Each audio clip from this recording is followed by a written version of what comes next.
दोस्तों, एक 10 बरस की लड़की होती है, छोटी सी बच्ची होती है जिसकी शादी हो रही होती है। वो दुल्हन के जोड़े में होती है, उसके हाथों में मेहंदी लगाई जाती है। असल में उस लड़की को पता ही नहीं होता कि ये चल क्या रहा है। 10 साल की बच्ची, जैसे पेरेंट्स ने बोला वैसे उसने वो सब कुछ कर दिया। बारात आती है, 1-2 साल बड़ा दूल्हा होगा, थोड़ा और बड़ा होगा। दूल्हा आता है, दूल्हे को भी ज़्यादा खबर नहीं होती है कि एक्चुअल में ये हो क्या रहा है, वो भी तो छोटा ही बच्चा होता है। बारात आती है, सब कुछ हो जाता है, लेकिन दूल्हा और दूल्हे के घर वाले उस लड़की को लेके नहीं जाते। वो ये कहते हैं कि लड़की अभी छोटी है, 10 साल की है, जब ये 18 वर्ष की होगी तो हम इसका गोना करके, गोना कई जगह मुकलावा बोलते हैं, गोना गोना करके हम इसको ले जाएंगे। वो दूल्हा और उसके परिवार वाले और बाराती सब लोग चले जाते हैं। नमस्कार दोस्तों, स्वागत है आपका एनबी क्राइम अलर्ट में। दोस्तों, आज की जो कहानी है वो है राजस्थान राज्य में एक डिस्ट्रिक्ट है नागौर। नागौर के अंदर रो थाना क्षेत्र है, उसके अंदर राहतंगा में सहदेव भाकर है, एक 28 साल का लड़का। मैं बात उसी सहदेव भाकर की ही कर रहा हूं। हरेंद्र के साथ 13 जून को वो 2025 में 13 जून 2025 को दोपहर 1 बजे वो अजमेर रोडवेज बस स्टैंड पे अपने मित्र के साथ में था वो, और वो बस का इंतजार कर रहा था। होता क्या है कि उसका जो मित्र होता है हरेंद्र, वो भी साथ में होता है। वो दोनों खड़े थे, 13 तारीख की ये बात है। और जब वो खड़े थे तो एक आदमी और एक औरत उसके पास में आता है, सहदेव के पास में। हरेंद्र भी वहीं खड़ा होता है। जब वो लोग आते हैं तो वो कुछ गुस्से में होते हैं। वो उस सहदेव से बड़े ही गुस्से में बात कर रहे होते हैं। सहदेव हंस हंस के उनकी बातों को टाल रहा होता है, लेकिन जो लोग देख रहे थे उससे ये प्रतीत हो रहा था कि इनके बीच में कुछ झगड़ा चल रहा है। बस सहदेव उनकी बातों को हंस के टाल रहा था। हरेंद्र भी, उसका जो मित्र था, वो सब देख रहा था। थोड़ी देर के बाद में एक गाड़ी आती है, और जब गाड़ी आती है तो वो सहदेव को किडनैप करते हैं, गाड़ी में बिठाते हैं जबरदस्ती। और उनको देख के हरेंद्र, जो सहदेव का जो फ्रेंड होता है, वो डर जाता है और वो वहां से भाग जाता है। वो वहां से भागता है और सहदेव के घर वालों को, मतलब सहदेव के पेरेंट्स को फोन करके बताता है कि ऐसे ऐसे करके आज एक गाड़ी आई थी। पहले एक आदमी एक औरत आते हैं, वो कुछ बहस करते हैं, और उसके बाद में एक गाड़ी आती है और आपके बेटे सहदेव को वो लोग किडनैप करके लेके चले जाते हैं। दोस्तों, गाड़ी के अंदर जब उसको लेके जाते हैं किडनैप करके, तो वो सहदेव अपने आप को बचाने की बड़ी कोशिश करता है, लेकिन गाड़ी में बहुत से लोग बैठे थे। तो वो शीशा बंद कर लेते हैं, वो चिल्लाते तो आवाज़ बाहर नहीं जाती है। उनमें से एक आदमी के हाथ में स्क्रू ड्राइवर लग जाता है, पेचकस बड़ा है। तो वो उस सहदेव के ऊपर ताबड़तोड़ वार करता है, जहां मौका मिलता है वहां करता है। वो अपने आप को बचाने की बड़ी कोशिश करता है, लेकिन वो कामयाब नहीं हो पाता है, क्योंकि शीशे बंद थे, आवाज़ बाहर नहीं जा रही थी, अंदर लोग ज़्यादा थे, तो पकड़ के बैठे थे, दबा के बैठे थे। उसके बाद में वो लोग उसको, नागौर में जायल क्षेत्र है एक, तो जायल क्षेत्र में तेजासर गांव के पास में मेहरबास रोड के किनारे और एक खेत में उसकी बॉडी को फेंक देते हैं। उन लोगों ने तब तक वार किया जब तक कि वो मर नहीं गया। उनको ये यकीन हो गया कि अब ये मर चुका है, तो उसको वो उस खेत में पटक देते हैं, सड़क के किनारे खेत में पटक देते हैं। वहाँ आसपास में कोई खेत में काम करने वाला बंदा या फिर उस सड़क के किनारे से गुजरने वाला बंदा जाता है तो वो देखता है कि वहाँ पे एक बॉडी पड़ी हुई है, खून से पूरी लथपथ हो चुकी है। वो वहाँ आसपास में गांव में जो और लोग खड़े थे, किसी को बुलाया, कोई जा रहा था उसको बुलाया कि भैया भैया देखो ये क्या हो गया, ये बॉडी पड़ी है, खून से लथपथ पड़ी है, कौन है क्या है।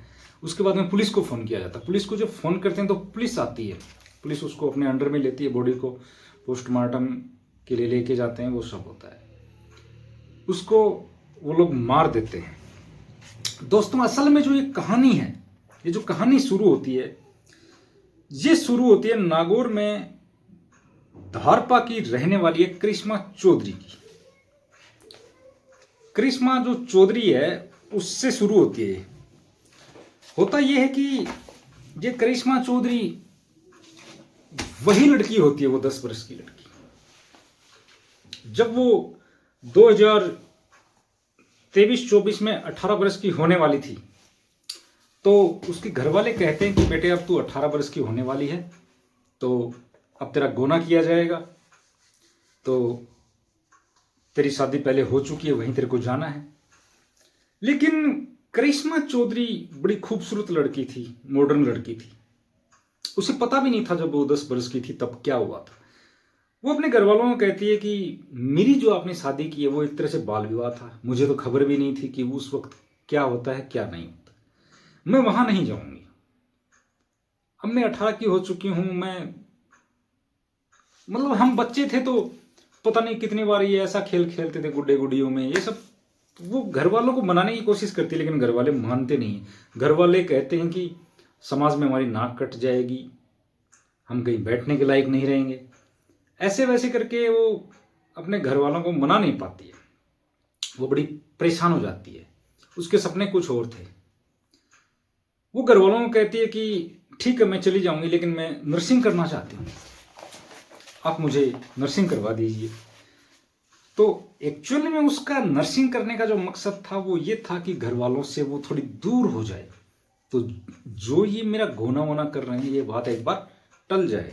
नर्सिंग करूंगी तो कुछ 2-4 वर्ष वहां लगेंगे। तो वो तरनाऊ में नर्सिंग कॉलेज में नर्सिंग करने चली जाती है। तरनाऊ में उसे नहीं पता था कि उस कॉलेज में उसके साथ में क्या होगा। वो क्लास में जाती है, वहां पे एक टीचर पढ़ा रहे थे। टीचर का नाम सहदेव भाकर, गांव राहतंगा के वो रहने वाले थे। तो वो लड़की क्लास में बैठी और सहदेव वहां पढ़ा रहे। सहदेव की उम्र करीब 28 वर्ष और इस लड़की करिश्मा की वही 18 के आसपास। सहदेव को वो लड़की पसंद करने लग जाती है, करिश्मा चौधरी। करिश्मा चौधरी क्लास में पढ़ाई नहीं करती है, सहदेव चौधरी को देखती है। सहदेव चौधरी पहले तो उस चीज को इग्नोर करता है, लेकिन धीरे धीरे सहदेव को भी पता लग जाता है, सहदेव भाकर, कि ये लड़की पढ़ाई के पर्पज से यहां नहीं बैठी है, तो मेरे को निहार रही। सहदेव उस करिश्मा चौधरी को कहता है कि तुम ये क्या कर रही हो, लेकिन वो मानती नहीं है। कुछ दिन गुजर जाते हैं, वो लड़की करिश्मा चौधरी कहती है कि सर मैं आपसे प्यार करती हूँ, आप मुझे बड़े अच्छे लगते हो, मैं आपके साथ में ही अपनी बाकी जिंदगी गुजारना चाहती हूँ। सहदेव कहता है कि ये ठीक नहीं है, मैं ऐसे रिश्ते में नहीं आना चाहता। वो फिर बताता है कि मेरी शादी हो चुकी है, मेरी शादी हो चुकी है 2018 में कुसिया गांव की चंदा से मेरी शादी हो चुकी है। ये सच है कि मेरी उससे पड़ती नहीं है, मेरा मनमुटाव चल रहा है, लेकिन अभी मैं मैरिड हूं और मैं शादी का जो ये रिश्ता है इसको मैं बदनाम नहीं कर सकता। अच्छा लड़का था सहदेव। जब उनका सहदेव और चंदा का डिस्प्यूट चल रहा था तो लास्ट में परिवार वालों ने मिलके और उनका डिवोर्स करवा दिया। 31 मई 2024 को लीगली उनका डिवोर्स हो जाता है। ठीक है जी। इसके बाद में उस लड़की को पता लग जाता है कि सहदेव सर की शादी अब टूट चुकी है, वो सिंगल है। वो सहदेव सर के पास में वापस आती है करिश्मा चौधरी कि सर मेरी जो शादी हुई थी वो बाल विवाह था, आपकी शादी हुई वो चली नहीं, मुझे आप बड़े अच्छे लगते हो, क्यों ना बाकी जिंदगी साथ में गुजारी जाए। उसके बाद में वो कहता कि ठीक है मैं अपने घर वालों से बात करता हूं, सहदेव कहता है। और सहदेव उस करिश्मा चौधरी को ये भी कहता है कि तू भी अपने घर वालों से बात कर, वो राजी होंगे तो अपन शादी कर लेंगे। सहदेव के घर वाले मान जाते हैं कि ठीक है चलो, बच्चा खुश तो हमें कोई दिक्कत नहीं है। लेकिन वो जो करिश्मा चौधरी थी उसके घर वालों ने तो वो तो कैसे मानते, क्योंकि उनका तो ये कहना था कि तेरी शादी हो चुकी है, हमने की है, तू वहीं जाएगी, तू और कहीं नहीं जाएगी, हमारी नाक कट जाएगी, ये वो समाज में हम हमारी इमेज चली जाएगी, हम कहाँ उठेंगे कहाँ बैठेंगे। वो करिश्मा चौधरी के घर वाले नहीं मानते, तो दोनों ने प्लान किया। सितंबर 2024 को वो दोनों भाग जाते हैं और लिव इन रिलेशनशिप में रहते हैं। वो जयपुर में वो अगले दिन जाते हैं और पुलिस में जाके ये बात बताते हैं कि हम दोनों एक दूसरे से प्यार करते हैं, मैं 18 की हो चुकी हूं, ये 28 के हैं। और करिश्मा चौधरी के घर वाले करिश्मा को मार सकते हैं। इस बात की खबर करिश्मा चौधरी के घर वालों को भी लगी। उनका गुस्सा और गर्म हो गया, उनका गुस्सा बहुत गर्म हो गया कि एक तो हमारी बदनामी हो गई, अब थाने में भी ये चली गई। तो इसके बाद में वो करिश्मा चौधरी और वो जो सहदेव, वो दोनों घूमने के लिए जाते हैं। पहले वो जैसलमेर जाते हैं, फिर गोवा जाते हैं, फिर बॉम्बे जाते हैं। वो अपनी जिंदगी में बड़े खुश थे,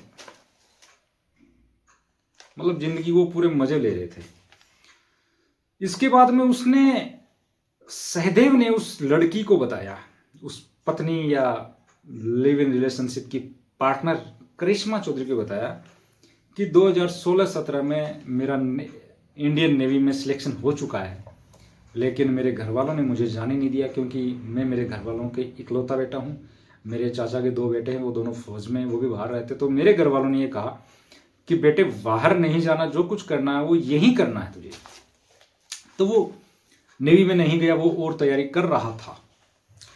ऐसे करके वो फिर तैयारी करने में लग जाता है। तो वो तैयारी कर रहा था, तो 12 जून 2025 को वो अजमेर में एग्जाम देने आया था। 12 जून 2025 को उसका मित्र भी था साथ में, हरेंद्र।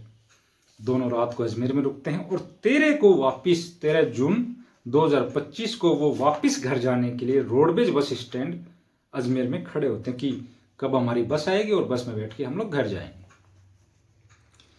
तो वो जब इंतजार कर रहे थे, तो उस वक्त एक आदमी और एक औरत, करिश्मा चौधरी के बहन और जीजा आते हैं। वो उसके साथ में झगड़ा करते हैं।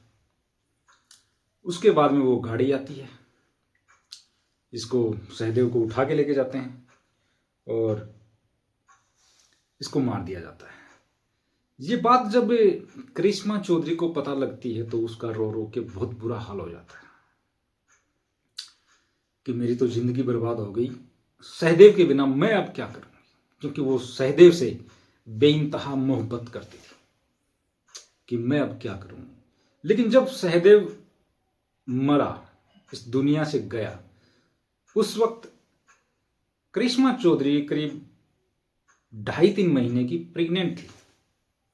करिश्मा चौधरी ने फिर यह प्लान किया कि सहदेव तो अब नहीं रहा, लेकिन जो मेरे पेट में बच्चा पल रहा है सहदेव का, मैं उसके सहारे विधवा बन के अपने ससुराल में रहूंगी।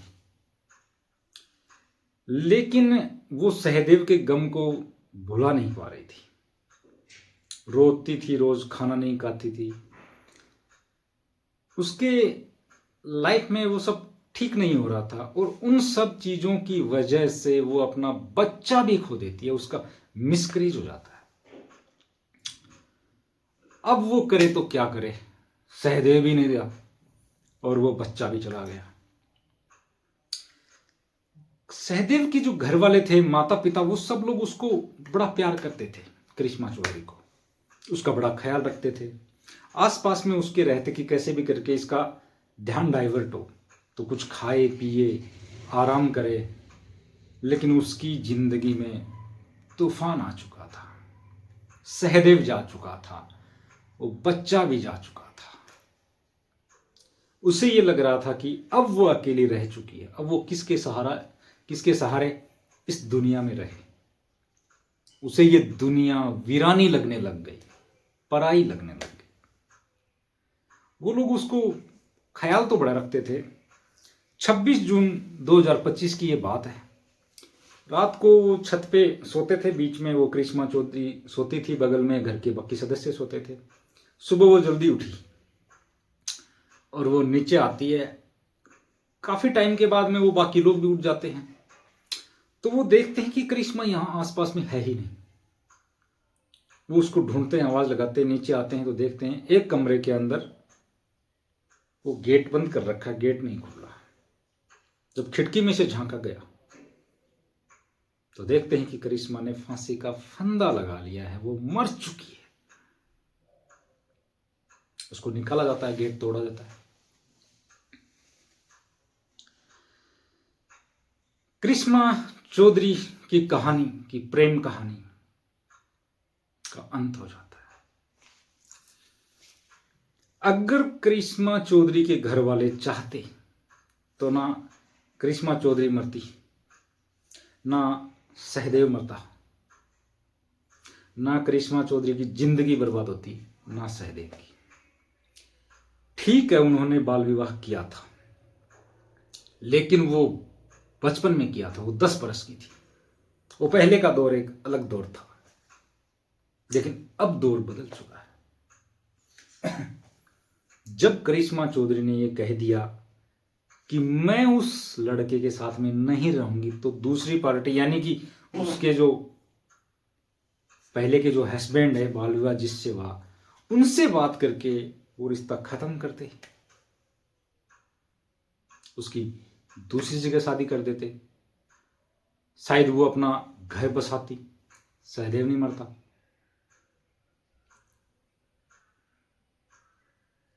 लेकिन वो जो सहदेव मरा था, तो पुलिस ने उसकी बहन, जीजा, लड़की के घर वालों को, चाचा, इन सबको अरेस्ट किया, एफआईआर भी हुई थी। अब उसमें जिंदगी कितनी बर्बाद हुई है। उसकी बहन जीजा जेल में, चाचा, उसके फादर वो जेल में, करिश्मा चौधरी मर गई, सहदेव मर गया। उनको बैठ के बात करनी चाहिए थी, ये सारी जिंदगियां बच जाती। क्या मिला? इज्जत भी चली गई, बेटी भी चली गई, क्या बचा? दोस्तों, मेरा ये कहानी सुनाने का मकसद आप लोगों को परेशान करने का नहीं है, लेकिन देश दुनिया में क्या होता है यह आप तक जरूर पहुंचना चाहिए। तो दोस्तों, मिलते हैं एक नए वीडियो में, तब तक के लिए जय हिंद, जय भारत।